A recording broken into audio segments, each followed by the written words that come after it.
Today, I stand here to acknowledge the fact that I'm a black man. Like Malcolm said, I don't come to you as a Jew, Gentile, Muslim. You know, we're being oppressed as we are black.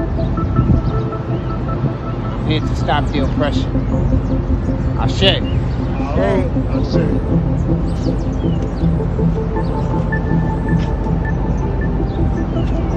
I'm very glad to be here today, and I'm very glad that even though I was very young, I remember my man Malcolm, and I pass it on to not only my children but my grandchildren to let them know that he is a powerful person, and his legacy continues. Ashe. Ashe. Malcolm X helped to make me into an African person. Before he continued to make me into an African person, and that is to say that before that I was like a colored person. Now I'm a full African person. Now I'm all right. And Malcolm X significantly contributed to making me an African person, and his life significantly contributed to making people, black people into Africans, and making other people into human beings. And for that, we are forever going to be out here honoring Malcolm. Ashe. Basically, it's symbolic and everything has a reason to it. As I mentioned earlier, eagle feathers, black bear, caribou or deer, indigenous, Mother Earth, the Father Sky, the feathers. Used as a staff to bring forth the ancestors. Normally the staff is the same height as you are. This is the Sankofa bird. You must look to the past and know how best to move to the future. This comes from the Akan tradition. And you'll see Adinkwa symbols actually all over the city. Probably some, not even in these cases, but usually you'll see them. Because a lot of people during slavery times, when we were prisoners of war brought here, they thought, today they say, oh, they brought, strong guys and women and all of that. It was mostly children. And outside of the children, you had the professionals. You had those that were professionals in agriculture, that knew how to grow the rice, knew how to grow the crops. Because the Europeans here didn't have an idea how to do it. So they brought those folks from Africa. They also brought folks that were in carpentry, knew how to build, how to make cities. Then the metallurgy, those who could use metal. That's why you see Sankofa symbols all over New York City. You see a Adinkwa symbol. You see Sankofa. You have Yoruba symbols here, from the Zalakis, Shango to Yamiya, Boom, and so forth. You have feathers, of course, I explained that. Then you have a lot of different symbols here. Of course, we have the colors of the Black Panthers, white, blue, and the black. Black is for the people, because the sky is the limit.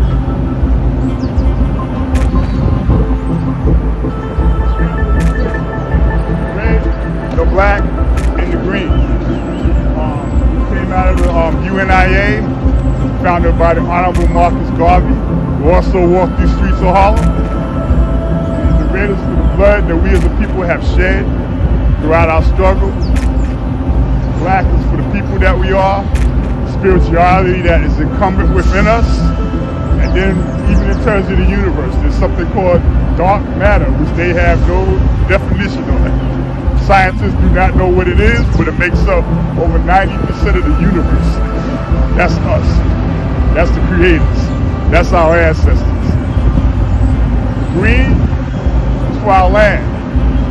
Malcolm spoke about land all the time, and that was one of the most important things we had in terms of our liberation. Land is power. Land is what we need to have. And also represents, because when we talk about land, we talk about rebirth. We talk about crops. We talk about seasons. And then we talk about our children. So green is also for our youth, for our children, those who are here, those who are yet to be born. Those are our liberations. Again, incense, Mother Earth, Father Sky. We don't have any flowers here today. We do have flower to water, which is distracted from that. We are warriors. So we always make sure that we keep that symbol. Because we are at war. Just a couple of things that you can put on the altar. Candles, you have the water. We're going to end this with a libation. Normally you would do that at the very beginning, but since this is an ancestral ceremony, it all goes together.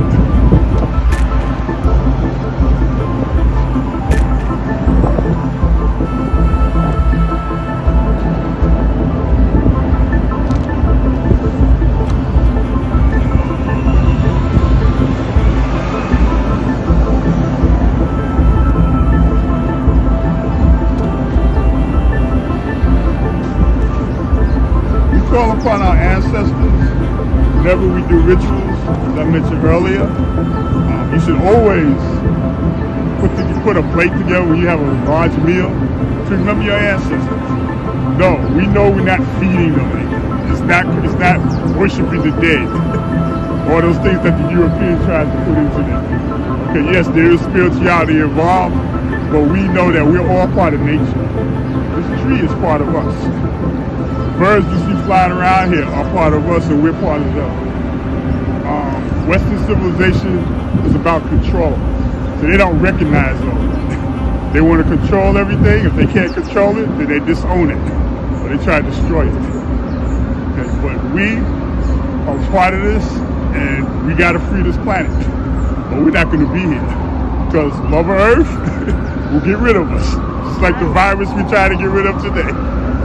Because actually, we are one to the earth, so we need to get our shit together. Call out a name of an ancestor. We're going to go around 3 times. Okay? I'm going to start out with my great-grandmother, Dora Johnson. Be followed by the name. Everybody say Ashe after that. And again, thanks everyone for coming out. Those of you that are seeing this, we'll be out here next year, February 21st, 2022. And keep looking out because we'll go to Malcolm's gravesite on his birthday on May 19th. Hopefully everything will have settled down and we'll be able to do that this year.